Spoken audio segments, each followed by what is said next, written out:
दोस्तों, नागरिकता संशोधन कानून सिटीजनशिप अमेंडमेंट एक्ट को लेकर के आप सभी जानते होंगे कि कुछ महीनों पहले पूरे देश में विरोध प्रदर्शन चल रहे थे। जब से नागरिकता संशोधन बिल मोदी सरकार लेकर के आई थी, तब से ही पूरे देश में जो है करोड़ों लोग इसके खिलाफ प्रदर्शन कर रहे थे। लेकिन कोरोना आने की वजह से सभी के सभी विरोध प्रदर्शन स्थगित कर दिए गए। लेकिन उसके बाद ऐसा लग रहा था कि मोदी सरकार अब नागरिकता संशोधन कानून देश में नहीं लागू करेगी। लेकिन इस बीच जो खबर आ रही है वो पूरे देश को कहीं ना कहीं हलचल में डालने वाली है। आपको बता दूं कि मोदी सरकार की तरफ से नागरिकता संशोधन कानून को लेकर के एक बहुत बड़ा ऐलान किया गया है, जिसकी जानकारी हम आपको इस वीडियो के जरिए से देने जा रहे हैं। आगे किस तरह से ये कानून को लेकर के मोदी सरकार बढ़ रही है, ये बात का ऐलान उनके ही राष्ट्रीय अध्यक्ष पार्टी के जो है उन्होंने किया है। साथ ही साथ जो दूसरी बड़ी खबर हम आपको बताएंगे वो है पश्चिम बंगाल में एक बार फिर से सियासी संग्राम शुरू हो गया है। जानकारी मिल रही यहां पर एक और बड़ा उलटफेर होने जा रहा है। तीसरी बड़ी खबर, 130 करोड़ लोगों को एक और बड़ा झटका। तीनों बड़ी खबरें एक एक करके हम आपके सामने रखेंगे, लेकिन उससे पहले एक छोटी सी रिक्वेस्ट है। अगर आपको भी लगता है दोस्तों हमारे देश को नागरिकता संशोधन कानून की बजाय देश में युवाओं को रोजगार, अर्थव्यवस्था को ठीक करने की जरूरत है, अगर आप मेरी इस राय से सहमत है तो इस वीडियो को लाइक करके चैनल को सब्सक्राइब जरूर कर लीजिए। पश्चिम बंगाल का विधानसभा चुनाव बहुत करीब है और इसी को लेकर के नागरिकता संशोधन कानून को लागू करने की बात भी लगातार अब फिर से शुरू हो चुकी है। जानकारी मिल रही है कि जो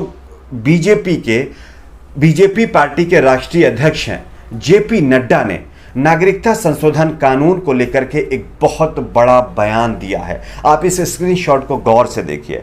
अपने एक दिवसीय दौरे पर यहां पहुंचे, यानी पश्चिम बंगाल के सिलीगुड़ी में पहुंचे जेपी नड्डा ने 2021 में प्रस्तावित पश्चिम बंगाल विधानसभा चुनाव से पहले संगठनात्मक तैयारियों का जायजा लिया और विभिन्न समुदायों के लोगों से चर्चा की। बीजेपी अध्यक्ष ने कहा है कि आपको नागरिकता संशोधन कानून मिलेगा और मिलना तय है। अभी नियम बन रहे हैं, कोरोना के कारण थोड़ी रुकावट आई है।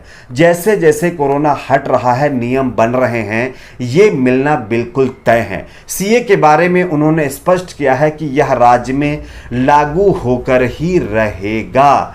यानी कि अगर नागरिकता संशोधन कानून की बात करें तो जेपी नड्डा ने यह स्पष्ट कर दिया है कि देश में नागरिकता संशोधन कानून को लागू करने के लिए मोदी सरकार प्रतिबद्ध है और इससे एक कदम भी पीछे हटने के लिए वो तैयार नहीं है। इससे पहले ये कहा जा रहा था कि शायद कोरोना के चलते जिस तरह से अर्थव्यवस्था माइनस में चली गई है, इसको लेकर के मोदी सरकार आगे बढ़ेगी। लेकिन फिर से मोदी सरकार के उस एजेंडे पर वो कायम है जो पहले ही उसने इसको लेकर के ऐलान किया हुआ है। लेकिन अब सवाल यही है कि ये कब लागू किया जाएगा। इसको लेकर के जेपी नड्डा ने स्पष्ट किया है कि जैसे जैसे कोरोना हटेगा वैसे वैसे नियम बनाए जा रहे हैं और बहुत जल्द देश में नागरिकता संशोधन कानून को लागू कर दिया जाएगा। क्या मिलेगा इससे? काश इसको छोड़ करके अर्थव्यवस्था जो -10 में चली गई है उस पर काम किया जाता, या 12 करोड़ से ज़्यादा लोग जो बेरोजगार हो गए हैं उस पर काम किया जाता तो शायद अच्छा होता। लॉकडाउन के चलते करोड़ों लोग बेरोजगार हो गए हैं। हंगर इंडेक्स की रिपोर्ट आप देख लीजिए, भारत 94वें नंबर पर चला गया है। म्यांमार और बांग्लादेश से भी पिछड़ गया है। रोज लोग भूखे सो रहे हैं। काश इस पर काम किया जाता तो कितना अच्छा होता। लेकिन खैर, चुनाव करीब आ चुके हैं तो अपने एजेंडे पर भी जो सरकार ने एजेंडा अपना लिया हुआ है और जो संकल्प लिया हुआ है उसको तो पूरा करना ही पड़ेगा। आप किस पर क्या राय है, नीचे कमेंट बॉक्स में अपनी राय जरूर शेयर कर लीजिए। बात करते हैं पश्चिम बंगाल में एक और बड़ा उलटफेर। इस स्क्रीनशॉट को आप जरा गौर से देखिए। पश्चिम बंगाल में राष्ट्रपति शासन लगाने को लेकर के देश के गृह मंत्री अमित शाह ने एक बहुत बड़ा बयान दिया है, जिसके बाद सियासी गलियारे में कहीं ना कहीं हड़कंप सा मच गया है। अमित शाह ने शनिवार को कहा है कि राज्यपाल जगदीप धनखड़ की रिपोर्ट और संविधान को ध्यान में रखते हुए पश्चिम बंगाल में राष्ट्रपति शासन लागू करने का फैसला लिया जाएगा। न्यूज़ 18 ग्रुप के editor in chief Rahul Joshi के साथ एक खास इंटरव्यू में अमित शाह ने कहा है कि मैं स्वीकार करता हूं कि पश्चिम बंगाल में कानून और व्यवस्था की स्थिति खराब है। जहां तक भारत सरकार के राष्ट्रपति शासन लगाने के फैसले लेने का संबंध है, हमें इसके लिए भारतीय संविधान, इंडियन कॉन्स्टिट्यूशन और राज्यपाल साहब की रिपोर्ट के माध्यम से इस पर विचार करने की जरूरत है। शाह की यह टिप्पणी बीजेपी नेताओं कैलाश विजयवर्गीय और बाबुल सुप्रियो की ओर से राज्य में राष्ट्रपति शासन की मांग किए जाने के बाद आई है।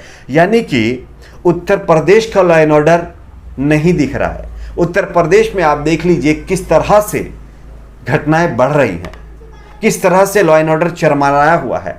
उस पर देश के गृह मंत्री को ऐसा लगता है कि वहां ऑल इज वेल है, लेकिन पश्चिम बंगाल में उनको ऐसा लगता है कि वहां का लॉ एंड ऑर्डर ठीक नहीं है। जरा सोचिए, ये दो तरह के विचार, यानी कि जहां पर आपकी सरकार नहीं है वहां पर तो लॉ एंड ऑर्डर खराब हो गया है, लेकिन उत्तर प्रदेश में लॉ एंड ऑर्डर की धज्जियां उड़ी पड़ी, वहां पर कोई बयान नहीं।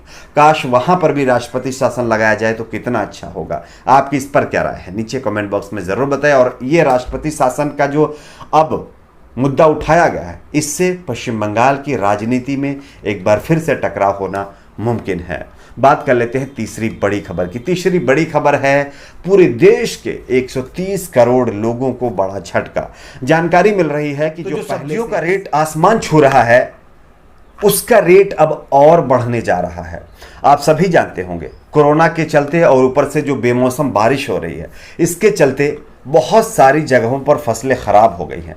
और एक रिपोर्ट में दावा किया गया है कि अब प्याज तो पहले से ही उसका रेट ज़्यादा हो गया है, आने वाले दिनों में आपको कुछ और बड़े झटके लग सकते हैं। सब्जियों के रेट आसमान पर जा सकते हैं।